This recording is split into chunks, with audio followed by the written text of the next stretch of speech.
રાજકોટ સ્થિત મહાત્મા ગાંધી મ્યુઝિયમમાં સોના કરતા ગડામણ મોંઘી જેવી સ્થિતિ સર્જાઈ છે। વર્ષ 2018માં મહાત્મા ગાંધી મ્યુઝિયમને ખુલ્લું મૂકવામાં આવ્યું હતું। 7 વર્ષમાં મ્યુઝિયમની 80,90,000 આવક સામે જાળવણી ખર્ચ અધધા એટલે કે 12 કરોડ જોવા મળ્યો છે। રાજ્ય સરકારના સહયોગથી 26 કરોડથી વધુના ખર્ચે આ મ્યુઝિયમનું નિર્માણ કરવામાં આવ્યું। મ્યુઝિયમની જાળવણી માટે દર મહિને 11 લાખથી વધુનો માતબર ખર્ચ થાય છે। મોટી સંખ્યામાં વિદેશી મુલાકાતીઓ આવશે તેવો દાવો કરવામાં આવ્યો હતો। 7 વર્ષમાં માત્ર 9,300 વિદેશીઓએ ગાંધી મ્યુઝિયમની મુલાકાત લીધી છે।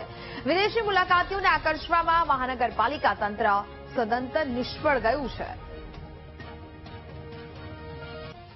રાજકોટના ઐતિહાસિક સ્મારક એવા ગાંધી મ્યુઝિયમમાં સોના કરતા ઘડામણ એટલે કે ઘડામણ મોંઘી હોય તે પ્રકારની સ્થિતિ સર્જાઈ છે। આપ સીધા દ્રશ્યો જોઈ શકો છો। આજે મહાત્મા ગાંધી મ્યુઝિયમ છે એટલે કે આ મ્યુઝિયમમાં જે મહાત્મા ગાંધી હતા તે આ હાઈસ્કૂલમાં અહીંયા ભણ્યા હતા અને તેમની યાદગીરી રહે તે માટે અહીંયા જે મ્યુઝિયમ છે તેનું નિર્માણ કરવામાં આવ્યું છે। પરંતુ જે પ્રમાણે હવે આ મહાત્મા ગાંધીનો મેન્ટેનન્સનો જે ખર્ચ છે જે મ્યુઝિયમનો ખર્ચ છે તે દર મહિને 11 લાખનો ખર્ચ છે તે થાય છે।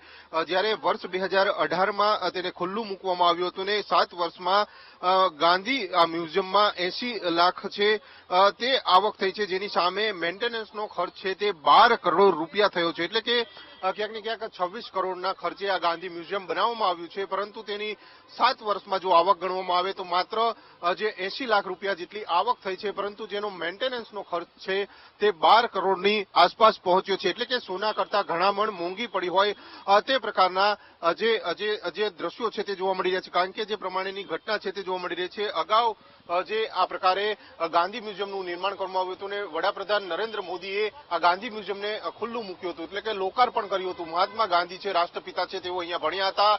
આલ્ફ્રેડ સ્કૂલ અહીંયા હતી ને અહીંયા જ ગાંધીજીએ અભ્યાસ કર્યો હતો, ત્યારે તેમની યાદગીરી માટે અહીંયા ગાંધી મ્યુઝિયમનું નિર્માણ કરવામાં આવ્યું હતું। પરંતુ હવે આ ગાંધી મ્યુઝિયમમાં જે લોકો છે, સહેલાણીઓ છે તે આવતા ન હોય તેના જ કારણે ક્યાંક ને ક્યાંક જે આવક છે તેની સામે મેન્ટેનન્સનો ખર્ચ વધી ગયો છે। એટલે કે અનેક સવાલો છે તે ઉભા થઈ રહ્યા છે। હાલ તો આ પ્રકારની ઘટનાને લઈને ક્યાંક ને ક્યાંક અનેક સવાલો છે તે ઉભા થઈ રહ્યા છે, પરંતુ સોના કરતા ઘડામણ મોંઘી થઈ હોય તે પ્રકારે આ તંત્રનું ક્યાંક ઉત્તમ જે આ ઉદાહરણ છે તે જોવા મળી રહ્યું છે। કેમેરામેન નિશિત ગઢિયા સાથે ભાવેશ ચંદ્રબાબુ।